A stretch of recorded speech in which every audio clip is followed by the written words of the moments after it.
¿Existe la filosofía latinoamericana? Un pensamiento periférico es un pensamiento situado. Europa se arroja sobre América Latina la herencia de los pueblos originarios, los proyectos de nación, el porqué de este pensamiento, el rechazo al colonialismo, la unión latinoamericana, la lucha de clases en Argentina, países subalternos, marginados, que no han participado de la centralidad de la historia. América Latina, filosofía y colonialismo. Encuentro 13. ¿Existe la filosofía latinoamericana? 1. Pensamiento y praxis. 2.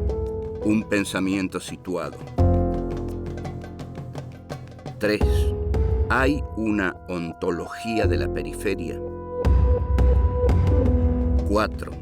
América Latina y una praxis política diferenciada.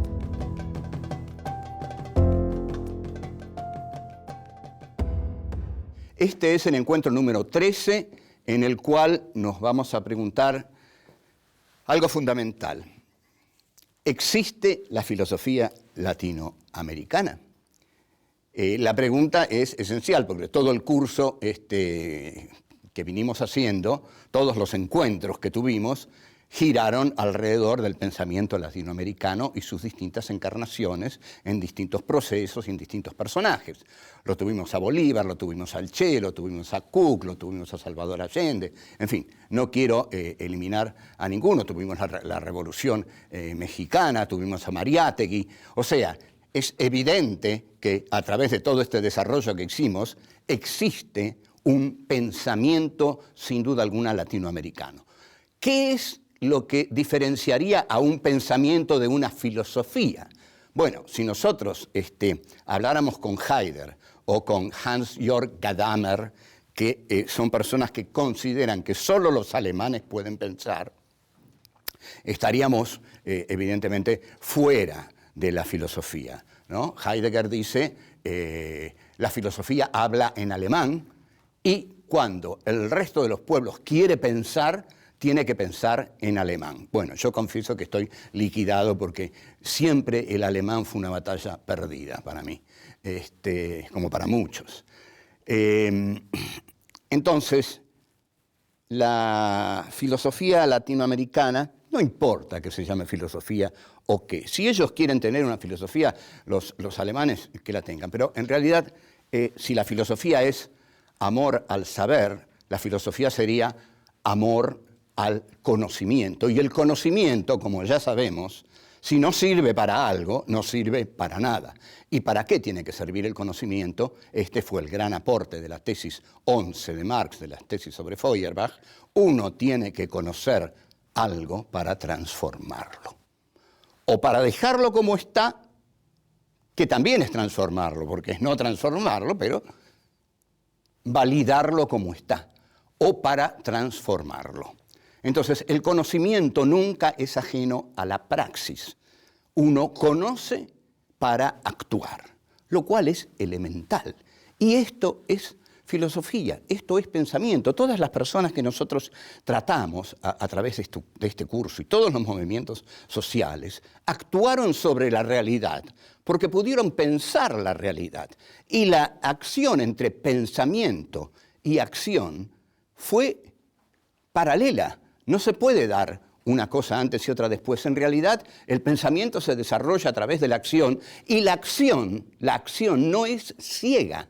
No hay acciones ciegas. La acción se piensa a medida que se realiza. América Latina es un continente que está en constante devenir, lo ha estado, es un continente que ha sido agredido desde tiempos inmemoriales y su verdadero pensamiento debe ser aquel que se constituyó para oponerse a todo proyecto que sojuzgara a América Latina. Entonces caemos en una teoría, no caemos, desarrollamos una teoría del pensamiento como conquista de la libertad. Esto es el pensamiento. El pensamiento es siempre crítico. En realidad, todo aquel ser que llega realmente a pensar no puede sino pensar críticamente, es decir, asumirse él frente a una realidad a la que juzga con total libertad. Una realidad que no lo somete, sino que él la piensa. Y la piensa para estar de acuerdo o para no estar de acuerdo.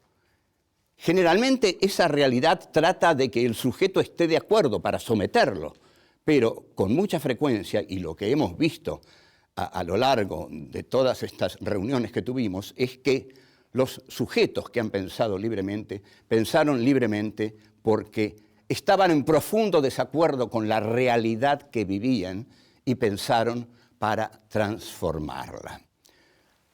Nosotros, los americanos y latinoamericanos de hoy, esta América Latina de hoy, no desea ser lo que es, desea ser otra cosa.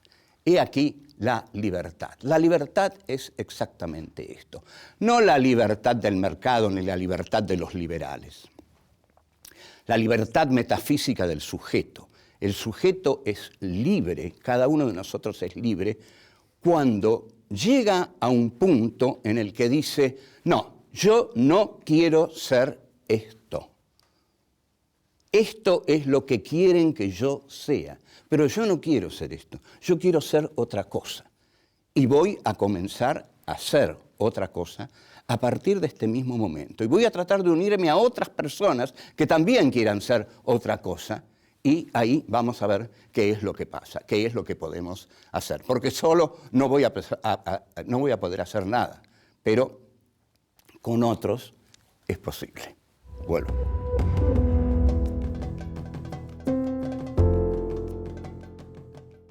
Este es el último encuentro de Filosofía 4, que su título ha sido América Latina, Filosofía y Colonialismo.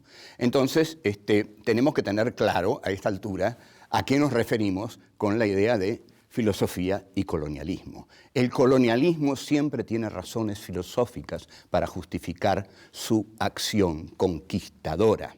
La filosofía europea es una filosofía del progreso, ha sido una filosofía que justifica la acción del colonialismo europeo como una acción del progreso, de la civilización, de las luces de la razón, es decir, como un avance de la cultura y del espíritu humano. Ahora, para nosotros, para América Latina, para la India, para China, significó, para Argelia, significó un avance del espíritu humano que Inglaterra o Francia en Argelia entraran a colonizar esos países y a extraerles sus riquezas, a extraerles sus materias primas. Y bueno, todos los horrores que sabemos que el colonialismo ha cometido, ¿no? El general Bulló, cuando entra en Argelia en 1830, lo primero que hace para asustar a los argelinos es quemar 500 argelinos vivos. Y le dice a Sarmiento, esto está en los viajes de Sarmiento, a la barbarie, justamente a Sarmiento le dice, hay que combatirla con la barbarie. Y este mensaje llega hasta Videla. Ahora bien, hay algunos que niegan la posibilidad de un pensamiento periférico y se ponen muy nerviosos porque dicen eso es populismo, eso es nacionalpopulismo, eso es peronismo en última instancia, lo cual a mucha gente esto la pone desesperada, gente de la academia, digamos, que ocupan cátedras para decir mediocridades, cosas que ya han sido dichas, banalidades que todo el mundo sabe. Es decir, hay una serie de pensadores que lo único que saben hacer es citar a autores europeos. Escriben 4 líneas y 14 páginas de citas. Bueno, ante todo, el pensamiento de América Latina tiene que ser un pensamiento situado. Nosotros estamos aquí. Eso no nos quita nuestra vocación universal. nuestra vocación de pertenecer, digamos, al espíritu humano, al espíritu occidental, aunque sabemos que somos víctimas del espíritu occidental, porque el espíritu occidental se consolidó saqueando a las colonias. Entonces, si algo diferencia a las colonias de los países centrales, es que las colonias no tuvieron colonias para explotar, evidentemente. Entonces, el desarrollo nunca puede ser parejo. ¿Dónde están las colonias de las colonias? ¿Alguien conoce las colonias de las colonias? No, las colonias nunca tuvieron colonias.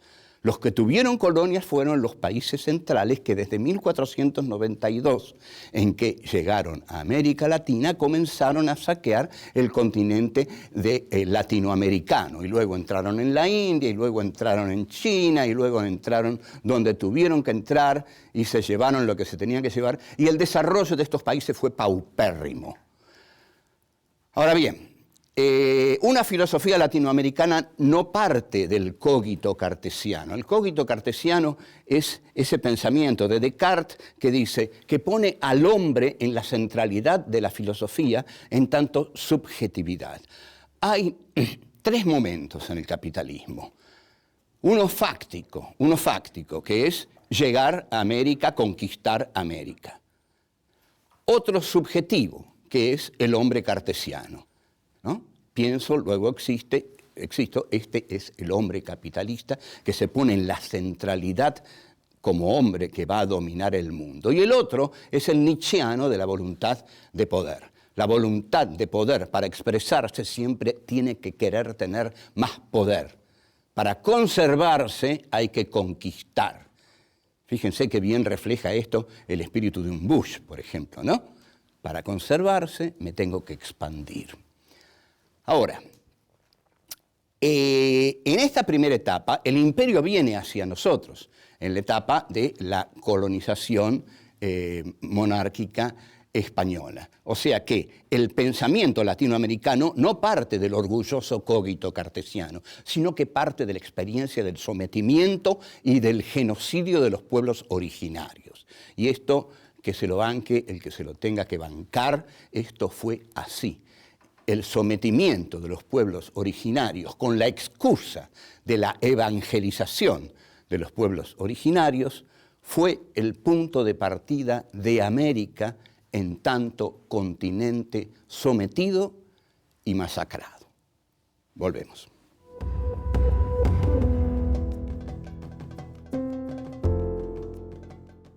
Abramos este bloque haciendo una pregunta incómoda. ¿Hay una ontología de la periferia? ¿Qué es ontología? Ontología es la disciplina filosófica que se ocupa del ser. O sea, hay un ser americano que sea auténticamente, autónomamente americano y que para ser autónomamente americano sea distinto de otros seres, el ser europeo, el ser oriental. Bueno, yo creo que no hay una ontología americana. Lo que hay, sí, y es lo que hemos visto, son proyectos políticos, humillaciones, respuestas, guerras, América Latina que se busca a sí misma, las clases dominantes que siempre buscan la unión con el imperio y, bueno, y la lucha de todos los desdichados, desastrados que han habitado América Latina. Lo que sí hay, y hay que marcarle a los europeos, porque los europeos están, en mi opinión, están un poco en el aire, están jugando un poco. De hecho, la Academia Norteamericana, en la cual triunfa la French Theory, es decir, todo el postestructuralismo de Barthes, de Derrida, sobre todo, bueno, y en Europa están como deslumbrados por la noción de diferencia. Es decir, este mundo es tan maravilloso que está lleno de cosas diferentes. Es como el cielo estrellado. Y en cada diferencia hay que encontrar esa particularidad que nos enriquece. Entonces, bueno, fue en un congreso de filosofía donde, como buen salvaje, yo interrumpí y dije, lo siento mucho, yo vengo de América Latina y para nosotros hay diferencias, pero hay principalmente una diferencia que es para nosotros la que marca nuestro destino, la diferencia entre los países pobres y los países ricos. Lo que ocurre es que ustedes son países ricos y quizás la condición de países ricos los lleve a entretenerse tanto con la maravilla de las diferencias a las que igualan con la belleza del cielo estrellado. No, las diferencias sí existen, son millones, pero cada diferencia expresa un antagonismo, cada diferencia expresa un conflicto. Una cosa es diferente de otra porque está en conflicto con ella. Puede estar en complementación o en la tarea de complementarse, o puede llegar a un cierto consenso. No vamos a negar esto, pero si no, no sería diferencia. Una cosa es diferente de otra, porque bueno, todo esto está sacado del Manual de Lingüística de Ferdinand de Saussure. Es decir, un elemento del sistema de lingüística nunca es nada en sí mismo, porque siempre está relacionado con otro elemento. Es decir, no puede existir en sí porque siempre existe en relación con otro. Eso es la diferencia que se establece en el sistema lingüístico. Pero esa diferencia en el campo social es lucha, agon. Es lucha, es conflicto. Y este conflicto es lo que da dinamismo a la historia.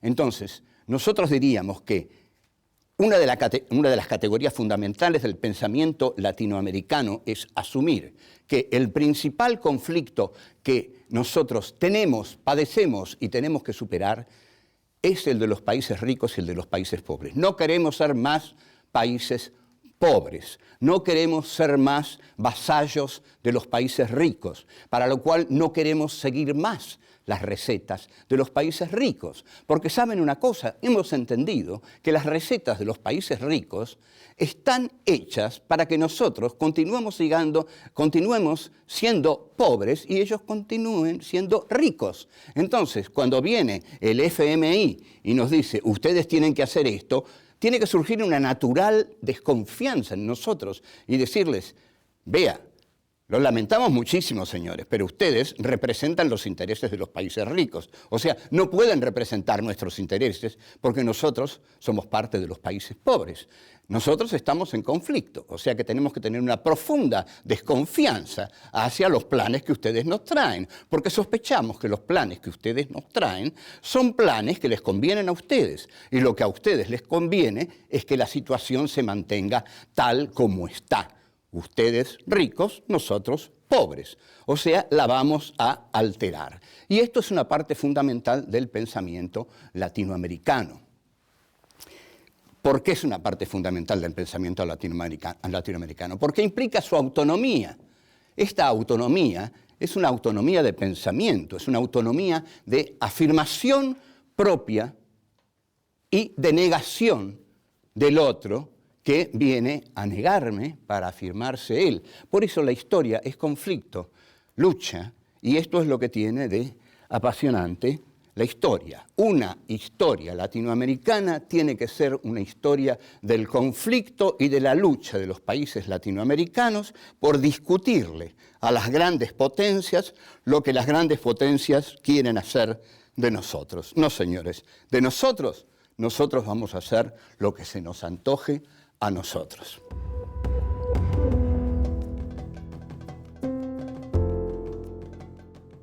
Nosotros dijimos que no hay una ontología de América Latina, lo cual estamos de acuerdo. No en cuanto a una teoría del ser, América Latina no pertenece al ser de un modo distinto al que pertenece Europa o Estados Unidos. Pero ojo, ¿qué es el ser? Y si yo digo que el ser es praxis, que el ser es acción, que lo propio del hombre es actuar, que lo propio del hombre es hacer la historia. Y si lo propio del hombre es hacer la historia, entonces el ser sería la interacción entre las luchas que llevan adelante los distintos grupos y que esas luchas hacen lo que el hombre hace, que es la historia. Entonces, si el ser es praxis, Habría entonces una praxis política claramente diferenciada en América Latina. América Latina no puede tener la misma praxis que tiene Europa, simplemente porque, como dijimos, con bastante ironía, en un bloque anterior, ¿dónde están las colonias de América Latina? Entonces, América Latina tiene que buscar un camino diferenciado, autónomo, propio.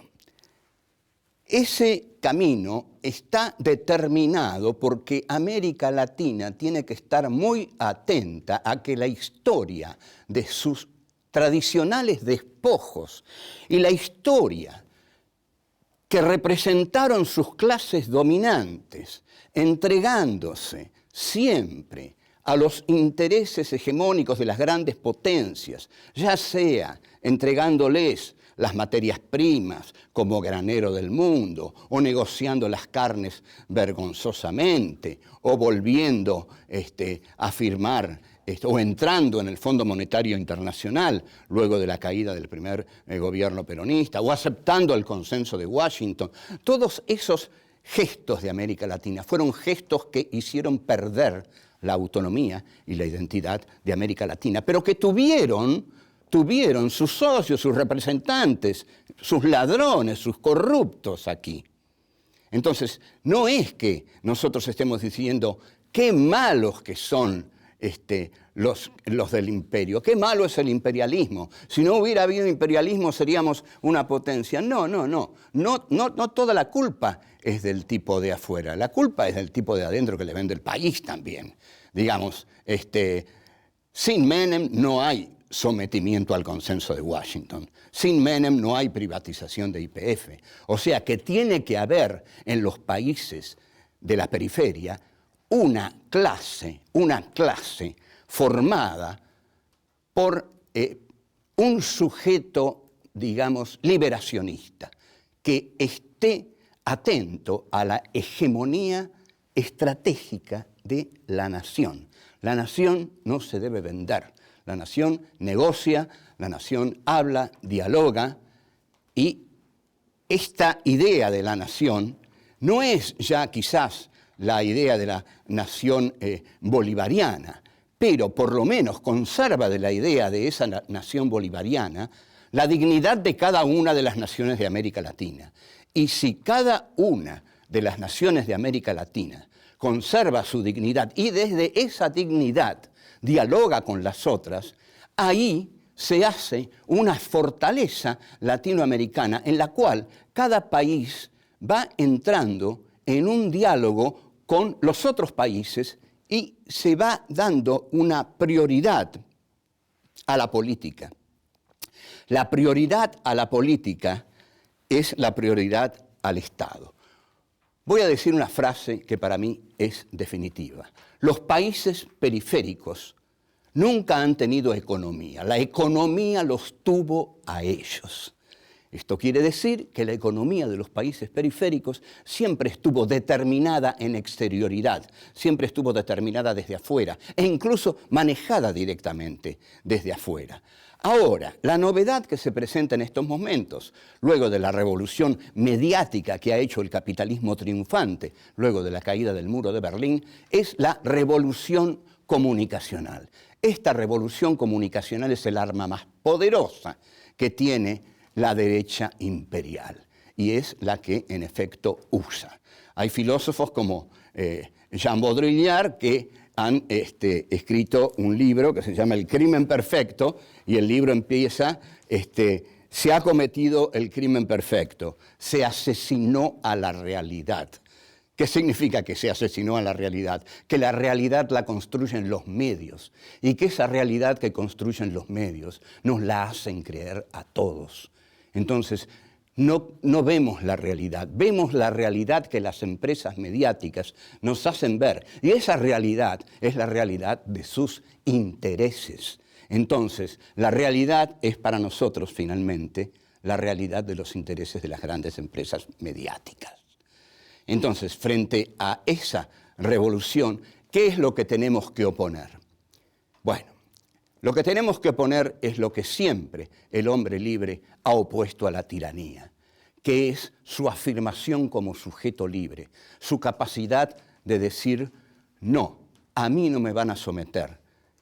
Yo no voy a aceptar pasivamente que me digan cómo son las cosas.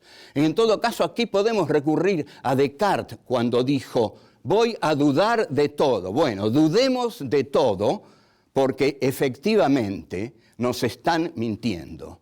Y para saber que nos están mintiendo, tenemos que elaborar nuestra propia verdad, que es nuestra propia visión del mundo, nuestra propia conciencia crítica. Y nuestra propia conciencia crítica es aquello que hace de nosotros un ser humano, alguien que habla y no es hablado, que piensa y no es pensado, que interpreta y no es interpretado. Esta es la conclusión de este encuentro cuarto que hemos tenido y que esperamos de todo corazón que haya tenido la utilidad de hacernos sentir que América Latina tiene que ser libre, consciente de sí y de su destino comunitario.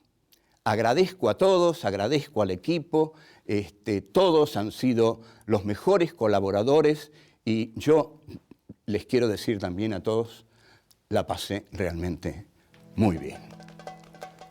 Gracias. El sometimiento de los pueblos originarios con la excusa de la evangelización de los pueblos originarios fue el punto de partida de América en tanto continente sometido y masacrado.